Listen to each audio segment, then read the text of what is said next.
So when I saw you a few months ago, you mentioned that you do something for 10 years. You do like 1 hour a day, and eventually you get, 10,000 hours.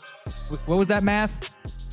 Yeah, it was more that if you spent 10,000 hours on a particular endeavor, a lot of times I think it's psychologists have found that, and behavioral economists too, I think have looked into this a bit, where you really get a mastery of a skill once you've invested about 10,000 hours into a particular skill. So however you want to allocate that out, if it's an hour a day, or if it's, 10 hours a day, whatever the case may be. I think there's not like a hard science on it, but what they found is a lot of people really, their careers took off. Their objective level of output, in terms of quality, when you look at like musical acts and stuff, for example, they really start to transcend and take off once you hit that hour mark. So, and again, I doubt everybody's going and logging their daily hours, especially in creative pursuits, but you can kind of say on average, I spend this much time doing this a day. So, run that out over the course of years.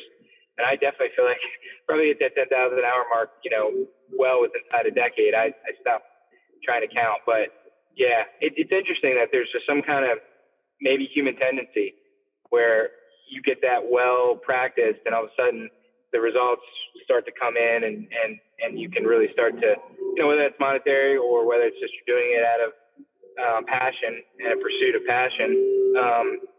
A lot of people work their whole lives and their work goes unrecognized, and then they pass away, and all of a sudden, like posthumous, like they're like, wow, this person was a genius, or we didn't give them their credit recognition. Obscurity is a thing, but some people don't do it for recognition, and they want to make that investment in that skill, that instrument, that pursuit of writing or whatever it may be. It's not always creative stuff. I mean, it's sports too.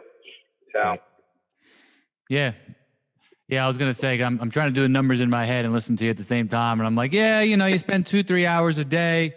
That's, 1,000 a year. And then you get 10 years, So that's where probably that's where I think I got that from. But you're right. If you put all that time in, if you put 5, 6, 7, 10 hours a day in, you can cut those years, in half. Yep.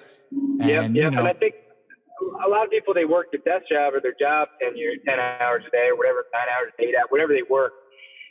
It's not really their passion. So you have to, I think, figure out if you're channeling your energy, your mind, everything into learning during those hours, or is it just more passive? Like, let's just get through the day, let's punch the clock kind of thing. So I don't know. I think the quality of the time matters too, and that's why I bring up the passion and creative side. And I think athletic pursuits as well, because, if you're going to spend how many hours on a sport, I would hope you're passionate about it. But if you're trying to be fully present, fully engaged, you're going to get more return versus just like, all right, I'm going to passively listen to a Zoom. I wouldn't count that as I'm like really good at listening to Zooms, 10,000 hours. I don't know if there's really an attributable mark there. Sure.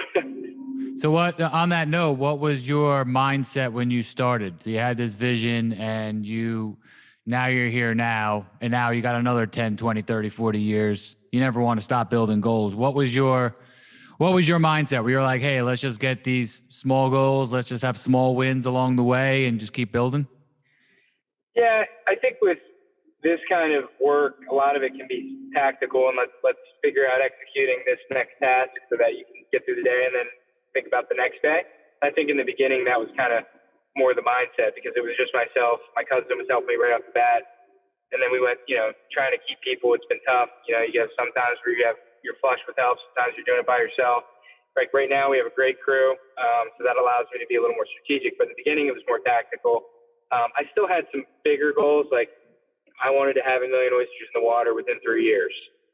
So I did achieve that. I want to sell an oyster, start have profit or revenue at least come in within 2 years. So did that. And then I wanted to be able to sell 1 million oysters in a year. Now that one is the first two, was able to do that.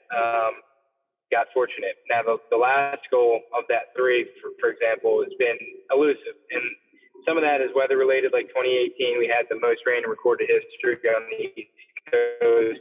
And of course that went right into, pandemic. So all of a sudden we had too many oysters and not enough sales.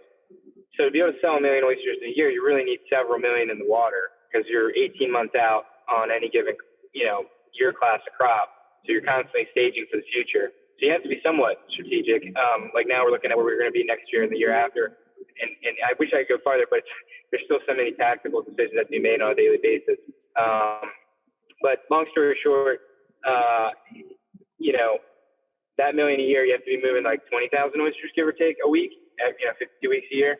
And we were definitely on that path. We were, some weeks we're hitting close to 30 this year in the 10th year. I mean, I guess technically started selling in 16, so 16, 17, 18, 19, 20, 7 years of selling.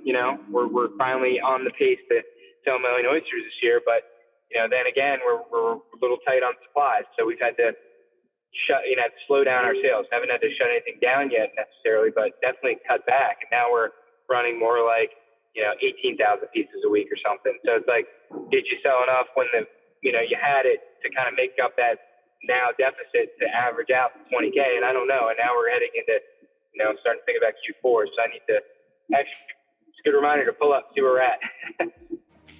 We got to get you to that million, bro.